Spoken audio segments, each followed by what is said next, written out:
सभी साथियों को मेरा नमस्कार। दोस्तों, कैसे हो आप सभी? आशा करता हूँ कि आप पूरी मेहनत और लगन से मराठी भाषा सीख रहे होंगे। दोस्तों, हम जो सीरीज चला रहे हैं लैंग्वेज प्रोफिशिएंसी टेस्ट के लिए, उस पे आधारित कुछ वीडियोस मैंने अपलोड कर दिए हैं। आप वो देख रहे होंगे। आपके जो भी कुछ डाउट्स है कमेंट्स द्वारा मुझे ज़रूर बताया कीजिए, क्योंकि जो भी आने वाला वीडियो है उसके द्वारा मैं उस विषय पे चर्चा कर सकूं। जो भी वीडियो मैंने बनाया था उससे रिलेटेड मैंने मेरे जो स्कूल के स्टाफ है वो लोग भी ये वीडियोस देखते हैं, तो उन्होंने कुछ डाउट जो है वो मुझे पूछे। उनका कहना ये है कि सर, आप जो ये हमें पढ़ाते हो ये हमें समझ में तो आता है, लेकिन यार प्रश्न ये आता है, ये माझा और कोको कोला मतलब माझा, तुझी, माझी, तिचा, तिची, तिचे, ये कहाँ अप्लाई करें, इनमें हम कंफ्यूज हो जाते हैं।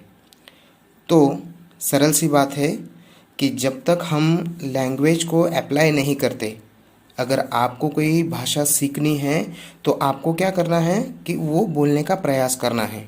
If you want to learn different language you will have to try to speak, otherwise you can't learn. हमें ये तो पता है, जब तक आप भाषा बोलोगे नहीं तब तक वो सीखोगे नहीं।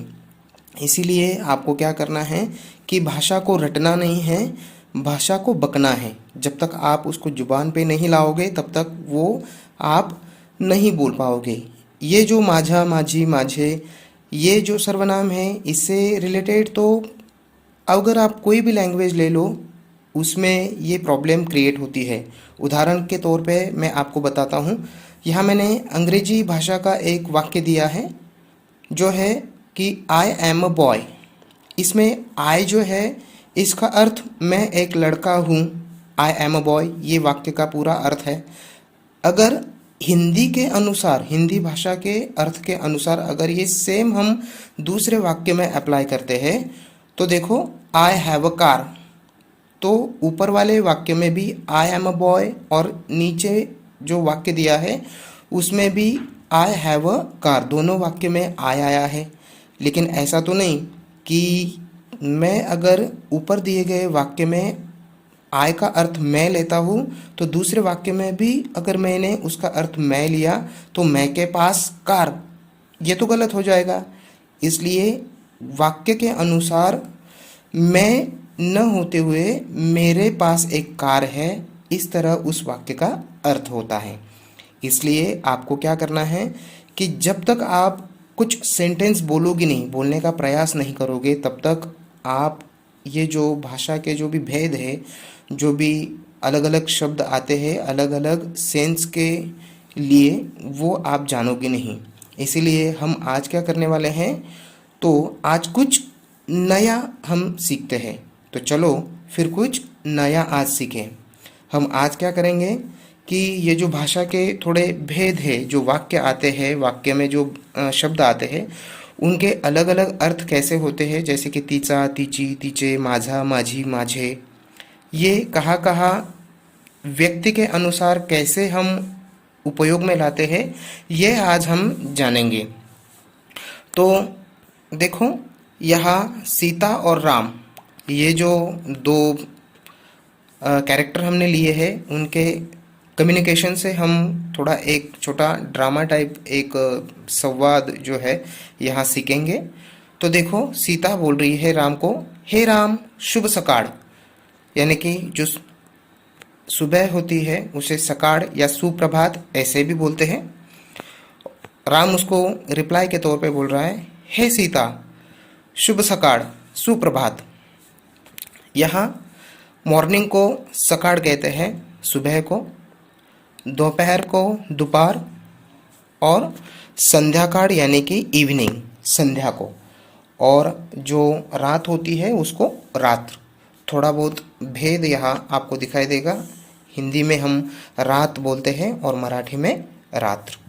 ये जो भी है आपको देखना है। मैंने जो भी ये कैरेक्टर्स है उनके जो भी कहे हुए वाक्य है वो मराठी और अर्थ के तौर पे ब्रैकेट में आपको हिंदी में भी दिया है ताकि आप इसका अर्थ समझ सको। अब देखो ये अब परिचय देते हुए एक दूसरे से कुछ पूछ रहे हैं। तुझे पूर्ण नाम काया है, यानी कि आपका पूरा नाम क्या है। यहाँ देखो, यहाँ ये आ गया तुझे, यानी कि आपका। मैंने कहा था ना कि ये आपका हम हिंदी में या तो हमें हमसे जो उम्र में बड़ा है उसके लिए भी हम उपयोग में लाते हैं, और यहाँ जो है इसका अगर अर्थ हम निकालें तो ये राम की सेम एज की ये गर्ल है जो सीता है, इसीलिए इसको आदरात्मक भाव से न कहते हुए ये अपने एज के अकॉर्डिंग इसको ये शब्द उपयोग में लाया गया है। तुझे पूर्ण नाम काया है, यानी कि आपका पूरा नाम क्या है।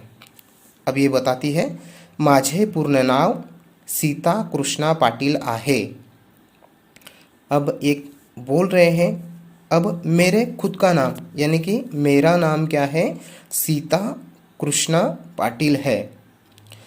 मैंने कहा था जहाँ है, असेल, आहे, ये जो है इसके भेद आप जान लीजिए कि क्रिया किस तरह कार्य करती है।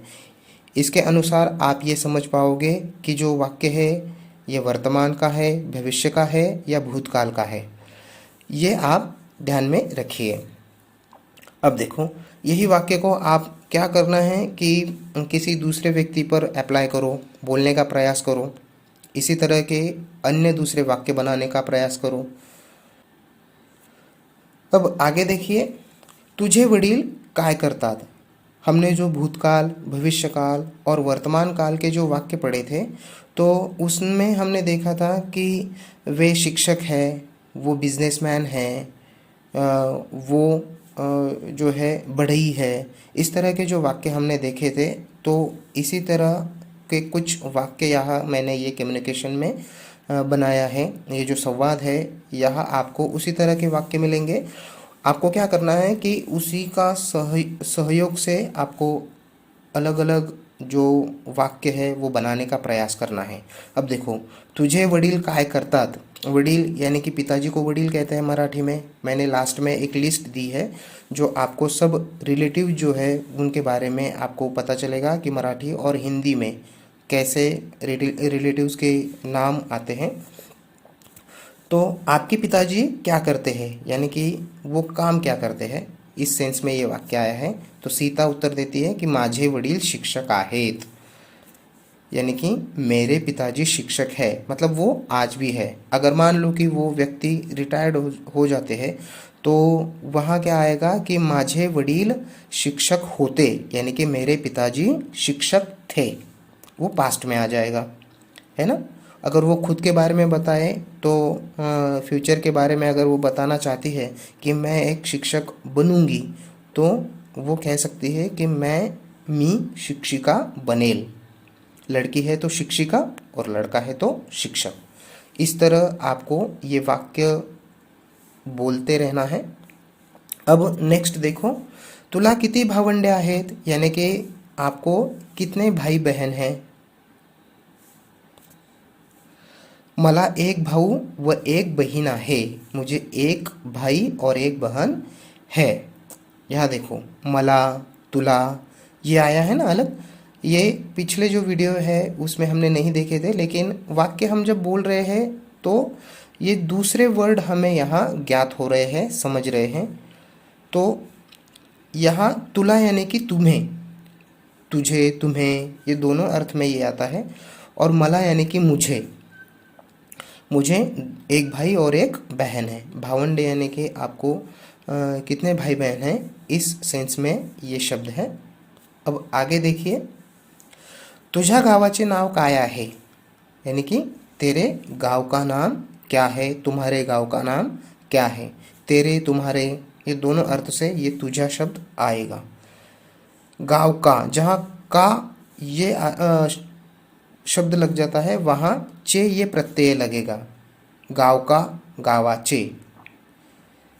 आहे यानी कि अब वो जो गांव में रह रही है प्रेजेंट में, उसका नाम इसने पूछा है, तो इसीलिए उत्तर के तौर पर यह सीता बोलती है कि माझ्या गावाचे नाव अमरावती आहे, मेरे गांव का नाम अमरावती है।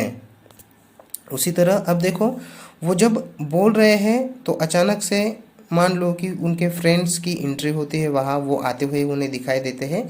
तो राम बोलता है सीता को, हे सीता, तो बघ माझा मित्र आला, त्याचे नाव सुदाम आहे। हे सीता, वह देखो मेरा मित्र आया है, उसका नाम सुदाम है। जैसे कि यहाँ जो शब्द आया है तो, ये शब्द आया है, ये दर्शक सर्वनाम के रूप में यहाँ आया है, यानी कि मित्र का संबंध जो है ये शब्द बता रहा है कि जो आने वाला व्यक्ति है वो कौन है, मेरा मित्र है। उसी तरह सीता देखो, हे राम, ती बघ माझी मैत्रीण आली, तिचे नाव कविता आहे। परिचय देते हुए वो एक दूसरे से बोल रहे हैं कि जो मित्र है मेरा उसका नाम क्या है, सुदाम। और सीता बोल रही है जो मेरी दोस्त है उसका नाम क्या है, कविता। यहाँ जो भी दो सर्वनाम आए हैं, ती जो है दर्शक सर्वनाम के रूप में आया है, और तो यानी कि दर्शक सर्वनाम के रूप में आया है, और ये माझी, माझा, ये जो है ये मुख्य सर्वनाम है। इसलिए ये जो भेद है आप ध्यान से देखिए। तुम्हाला आजचा व्हिडिओ कसा वाटला? आज अपन काय शिकलो? खुद को हमें प्रश्न पूछना है कि हमने आज क्या सीखा। अब यहाँ क्या पूछा गया है मराठी में, आपको आज का वीडियो जो है वो कैसे लगा, आज हमने क्या सीखा। आज हमने कुछ रिलेटिव्स हैं उनके नाम सीखे, और ये भी भेद देखा कि माझा, माझी, माझे, तुझा, तुझी, तुझे, तिचे, तिच्या, तिची, ये जो सर्वनाम हैं ये व्यक्ति के अनुसार वाक्य में अलग अलग किस सेंस में हम उपयोग में लाते हैं। तो आपको क्या करना है, अब वीडियो ज़्यादा लेंदी हो सकता है, इसलिए वीडियो ज़्यादा लंबा ना हो, इसलिए मैंने लास्ट में जो है रिलेटिव्स के कुछ नाम दिए हैं वो आपको यहाँ से वीडियो को पॉज करके यहाँ पढ़ना है कि वडील यानी कि क्या होता है, आई यानी कि क्या होता है, भाऊ बहन, है ना। इसको हम हिंदी में कैसे बोलते हैं और मराठी में कैसे बोलते हैं ये आपको जानना है।